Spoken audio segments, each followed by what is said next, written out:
নমস্কাৰ। ইয়াৰ আগৰ ভিডিঅ'টোত মই আপোনালোকক কৈছিলোঁ যে আমি আহি আছোঁ মিনি পেহেলগামলৈকে। ঠাণ্ডা কুঁৱলী বতাহে আমাক চুই গৈছিল। সৌৱা নিয়াক দেখিছেনে? সি ইমান সময় টোপনি মাৰি আছিলে, অলপ আগতে সি উঠি গ'ল।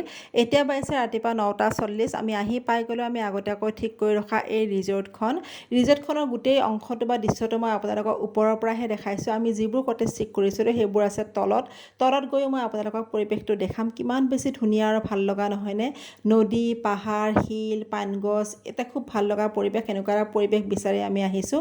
নিয়াই ইয়াত আহি বহুত বেছি ফূৰ্তি পাইছে। সি এফালৰ পৰা চাই গৈছে আৰু সি কৈছে যে তাৰ হেনো একেবাৰে কাশ্মীৰত অহা যেন লাগিছে। কেইদিনমান আগতে আমি যিহেতুকে কাশ্মীৰ গৈছিলোঁ, এনেকুৱা এটা পৰিৱেশ সিও দেখি আহিছিলে। আৰু এই ৰিজৰ্টখনত ৰাতিপুৱাৰ ব্ৰেকফাষ্টত মেগী নহ'লে ব্ৰেড কণী আছিলে। আমি ভাবিলোঁ পাহাৰত আহিছোঁ যেতিয়া নিশ্চয় মেগীকে খাই লওঁ। মেগী নাখালে কিবা এটা আধৰুৱা যেন লাগি যাব। তাৰপাছত আমি মেগী লগত খালোঁ গাখীৰ চাহ। পাহাৰত গাখীৰ চাহ আৰু মেগীৰ সোৱাদেই অপূৰ্ব হয়। মিনি পেহেলগামৰ পৰা নতুন ভিডিঅ'লৈ অতি সোনকালে আহি আছোঁ। তেতিয়ালৈকে বাই বাই।